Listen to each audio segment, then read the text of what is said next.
नमस्कार मित्रों, मैं नीतू श्रीवास्तव अपने चैनल हिंदी संपूर्ण गाइड पर आपका बहुत बहुत स्वागत करती हूँ।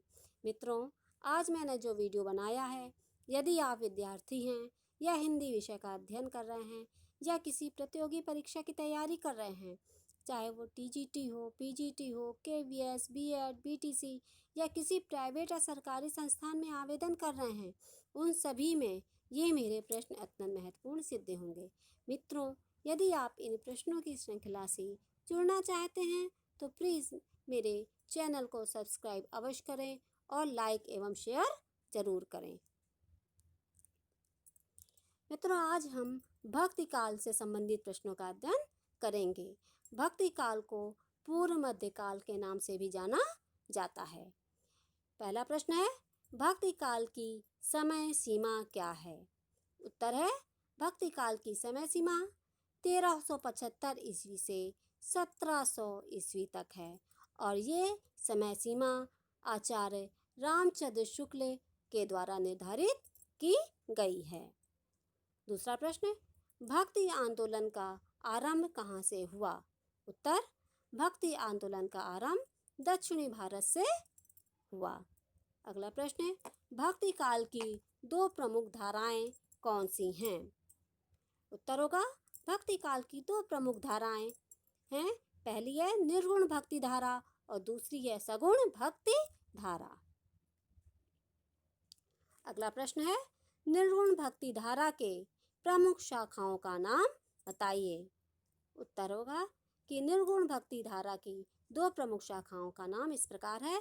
पहली है ज्ञान मार्गी अथवा ज्ञानाश्रयी शाखा अर्थात संत काव्य धारा।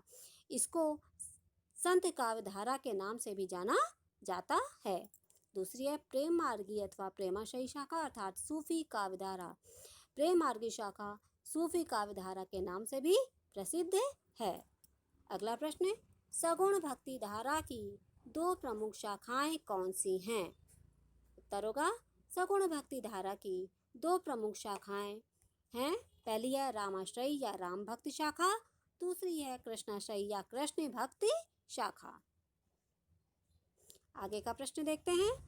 प्रश्न है, आचार्य रामचंद्र शुक्ल ने भक्ति काल की रचनाओं को कितने वर्गों में विभाजित किया है? उत्तर है, आचार्य रामचंद्र शुक्ल जी ने भक्ति काल की रचनाओं को 3 वर्गों में विभाजित किया है। पहली सगुण भक्ति प्रधान रचनाएं, दूसरी निर्गुण भक्ति प्रधान रचनाएं और तीसरे है फुटकर रचनाएं। अगला प्रश्न, हिंदी साहित्य के इतिहास में किस काल को स्वर्ण युग के नाम से जाना जाता है? उत्तर होगा, हिंदी साहित्य के इतिहास में भक्ति काल को स्वर्ण युग के नाम से जाना जाता है। अगला प्रश्न, भक्तिकालीन साहित्य की प्रमुख प्रवृत्तियां क्या हैं? उत्तर है, भक्तिकालीन साहित्य की प्रवृत्तियां, पहली प्रवृत्ति है भक्ति भावना की प्रमुखता। जैसा कि इस काल के नाम से भी पता चलता है कि इस काल में भक्ति भावना की प्रमुखता रही है। दूसरी आध्यात्मिकता और साहित्यिकता का समन्वय। तीसरी लोक मंगल की भावना, गुरु की महत्ता, स्वांता सुखाय हेतु काव्य रचना अर्थात इस युग में जो काव्य की रचना की गई वो स्वांता सुखाय के उद्देश्य से की गई। इसमें किसी की चापलूसी या चाटुकारिता के हेतु कोई भी काव्य रचना नहीं की गई हैं। और अगला है सदाचारण एवं नैतिक मूल्यों पर बल। ये इस काल की प्रमुख प्रवृत्तियां हैं और मुख्यतः इन्हीं विशेषताओं के कारण भक्ति काल को हिंदी काव्य का स्वर्ण काल या स्वर्ण युग कहा जाता है। अगला प्रश्न है, ज्ञानाश्रयी शाखा अथवा निर्गुण भक्ति शाखा के प्रमुख कवियों के नाम बताइए।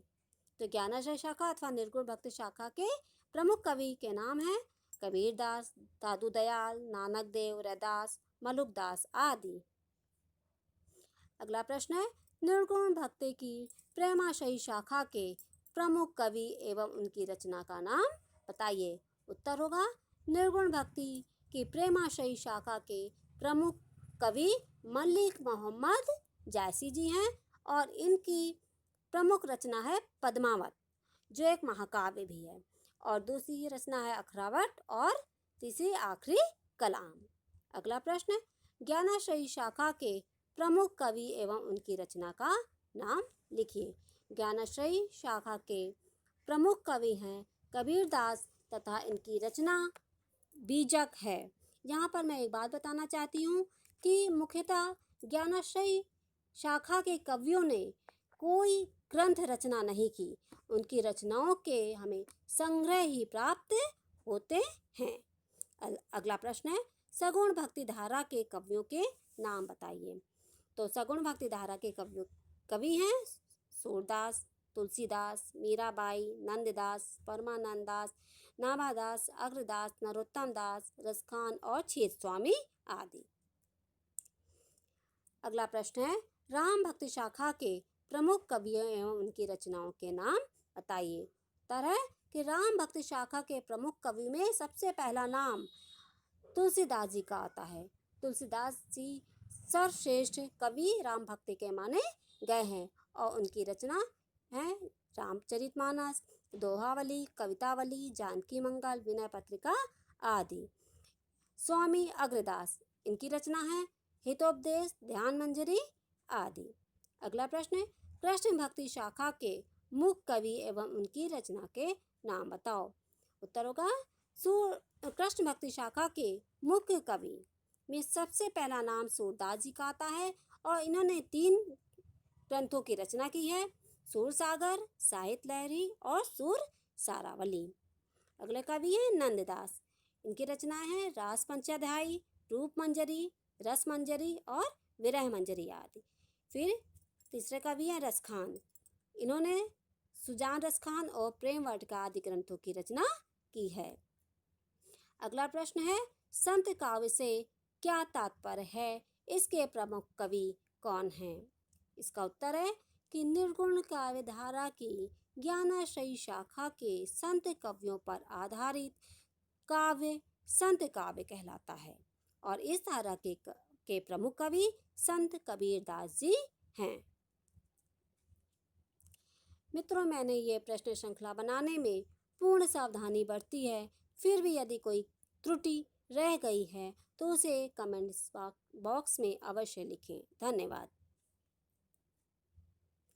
Please subscribe Praveen Kumar Srivastava videos to watch Hindi full guide from Dr. Neetu Srivastava.